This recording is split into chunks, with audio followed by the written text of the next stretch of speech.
अगला जो टॉपिक है उसका क्या नाम है? अनका। अनका का अगर फुल फॉर्म पूछ जाने तो क्या होता है? ए से होता है एंटी, एन से होता है, ए से होता है एंटी, एन से होता है क्या? तो न्यूट्रोफिलिक, सी से होता है साइटोप्लाज्मिक और ए से होता है ऑटो एंटीबॉडीज, मतलब कि anti neutrophilic cytoplasmic auto antibodies. नाम से तो बहुत ज़्यादा डर लग रहा है, लेकिन ये बहुत ही सिंपल है। ये मेनली ब्लड वेसल के ये वॉल को डैमेज करता है, ठीक है। इसलिए इसका अनकल स्मॉल वेसल वेस्कुलरिटीज। वेस्कुलरिटीज मतलब क्या होता है? वेस्कुलरिटीज मतलब होता है कि ये ब्लड वेसल्स में इन्फ्लामेशन हो जाना। स्मॉल वेसल्स मतलब कि ये बड़े बड़े वेसल्स को अफेक्ट नहीं करती है, स्मॉल वेसल्स को अफेक्ट करती है। आखिर होता क्यों है? तो इस्केमिया के कारण, नहीं तो फिर एन्यूरिज्म के कारण, ठीक है। तो पहले इस बार भी पहले कहानी सुना देती हूँ, फिर आगे बढ़ूँगी। ये एक ऑटो इम्यून वेस्कुलरिटीज है। ऑटो इम्यून वेस्कुलरिटीज कहने का क्या मतलब? ये एक ऑटो इम्यून डिजीज है जो अफेक्ट करता है स्मॉल ब्लड वेसल्स को, जो हमारे बॉडी के अंदर प्रेजेंट है। अनका क्या करेगा? टारगेट करता है और अटैक करता है सर्टेन काइंड ऑफ WBC, जिसका नाम है न्यूट्रोफिल। ये मेनली न्यूट्रोफिल को अब ये जो अनका एंटीबॉडी है ना, वो अटैच होता है न्यूट्रोफिल से। न्यूट्रोफिल क्या होता है? आप ऑटो एंटीबॉडी बन जाता है, मतलब कि अपने सेल को ही मारने लगता है। मेनली ये अटैक करता है स्मॉल ब्लड वेसल को, और जिसके कारण वेस्कुलरिटीज होती है। मतलब अगर इसका शॉर्ट फॉर्म में लिखना चाहें तो ऐसे लिख सकते हैं, एन अनका, ANC। अनका के कारण न्यूट्रोफिल क्या करता है? अटैक करता है। न्यूट्रोफिल अटैक करता है स्मॉल ब्लड वेसल पे, जिसके कारण ये ब्लड वेसल में स्वेलिंग और इन्फ्लामेशन होता है। अब देखिए, अगर ये ब्लड वेसल स्किन का रहेगा तो आपको रैश आएंगे। अगर ये ब्लड वेसल्स किडनी के रहेंगे तो ब्लड और प्रोटीन का लीकेज होगा यूरिन में। इस तरह से हम कह सकते हैं कि दो तरह का ऑटो एंटीबॉडीज होता है जो इन्वॉल्व होता है अनका वेस्कुलराइटिस में। पहला कौन सा? तो पहला होता है जो पी अनका होता है, और दूसरा जो अनका होता है उसको कहते हैं सी अनका। जो पी अनका होता है उसका पूरा फुल फॉर्म है पेरीन्यूक्लियर अनका, और जो सी अनका है उसको कहते हैं साइटोप्लाज्मिक अनका। यहाँ पर जो पी अनका है वो टारगेट और अटैच करता है किसको? MPO, माइलोपेरोक्साइड, जो प्रेजेंट होता है न्यूट्रोफिल के अंदर। और जो सी अनका है इसको कहते हैं साइटोप्लाज्मिक अनका, और ये टारगेट और अटैच होता है प्रोटीनेज R3 पे, ठीक है, जिसको PR3 कहते हैं, जो भी प्रेजेंट होता है न्यूट्रोफिल के अंदर। तो जब ब्लड टेस्ट करवाएंगे ना ऑटो एंटीबॉडी का ब्लड स्ट्रीम में, तो सी अनका और पी अनका दोनों निगेटिव है। तो ये कैसा टाइप होगा? ये अनका निगेटिव टाइप होगा। अब किस टाइप का डिजीज मेनली इसमें देखने को मिलता है? तो पहला जो डिजीज इसमें देखने को मिलता है ना, उसको कहते हैं माइक्रोस्कोपिक पोली एंजाइटिस। इसका मतलब क्या हुआ? MPA। ये एंटीबॉडी के कारण इन्फ्लामेशन और स्वेलिंग देखने को मिलता है स्मॉल ब्लड वेसल में एक से ज़्यादा प्लेसेस पे, क्योंकि यहाँ पे क्या है? पोली एंजाइटिस, मतलब एक से ज़्यादा जगह पे मिलता है, ठीक है। अगर ये जो एंटीबॉडी है ना सिर्फ ब्लड वेसल ऑफ किडनी को अफेक्ट करेगा तो इसको रीनल लिमिटेड एनका वेस्कुलरिटीज कहते हैं। जो दूसरा टाइप होता है इसका उसको कहते हैं ग्रैनुलोमैटोसिस विथ पोली एंजाइटी, जिसका पहले जो नाम था उसका नाम था वेगनर डिजीज, ठीक है। ये मेनली क्या करता है ना, इन्फ्लामेशन करता है और स्वेलिंग करता है स्मॉल ब्लड वेसल में।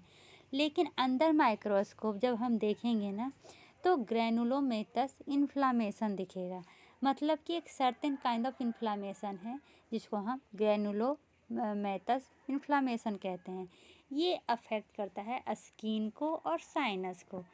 तीसरा जो है उसको कहते हैं स्नोफिलिक ग्रैनुलोमाटोसिस ग्रेनुलोमैटोसिस विथ पोलीएंजाइटिस। इसका शॉर्ट फॉर्म है EPGA। इसको पहले कुर्ज़-स्ट्राउस सिंड्रोम कहा जाता था। ये भी सिमिलरिटी है GPA की तरह, जो अभी पढ़ा है ग्रेनुलोमैटोसिस विथ पोलीएंजाइटिस की तरह। लेकिन इसमें हम क्या देखते हैं, ग्रेनुलोमैटस इन्फ्लामेशन देखते हैं अंदर माइक्रोस्कोप।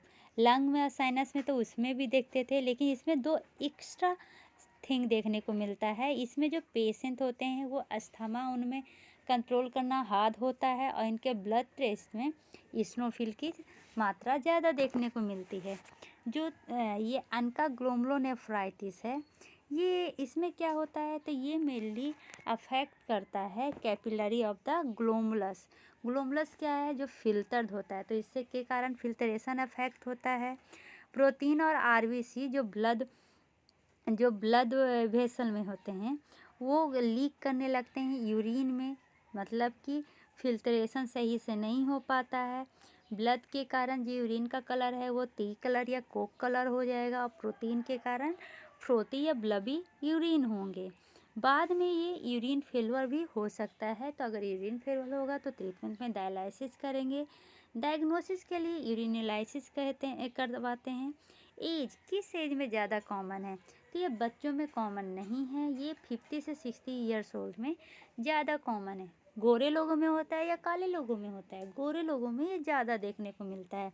सिम्टम में फीवर, नाइट स्वेट, बॉडी एक, ज्वाइंट और muscle pain, loss of appetite और वेट लॉस देखने को मिलता है। अगर किडनी अफेक्ट हुआ तो क्या होगा, यूरिन में ब्लड, फोर्टी यूरिन, हाइपरटेंशन और रीनल फंक्शन कम जाएगा। बाद में ये किडनी फेलियर भी हो सकता है। साथ में नौसिया, वोमिटिंग, मेटालिक टेस्ट हो सकते हैं। अगर लंग अफेक्ट हुआ तो difficult in breathing, shortness of breathness, coughing blood, उसके बाद कफ प्रोडक्टिव भी हो सकता है, नॉन प्रोडक्टिव भी हो सकता है।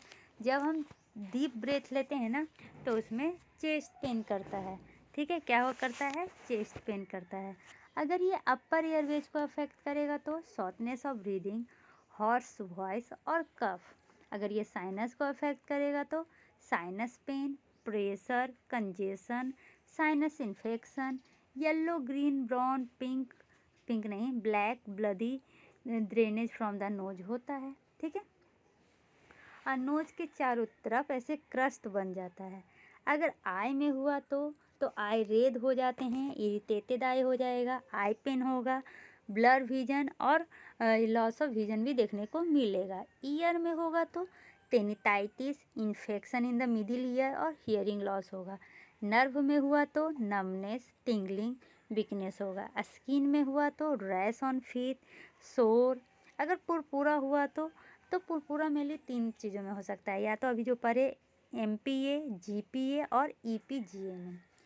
तो इसका ट्रीटमेंट कैसे करेंगे, तो क्योंकि ये इम्यून सिस्टम से इन्वॉल्व है तो हमें क्या करना पड़ेगा, इम्यून सप्रेसिव मेडिसिन देना पड़ेगा।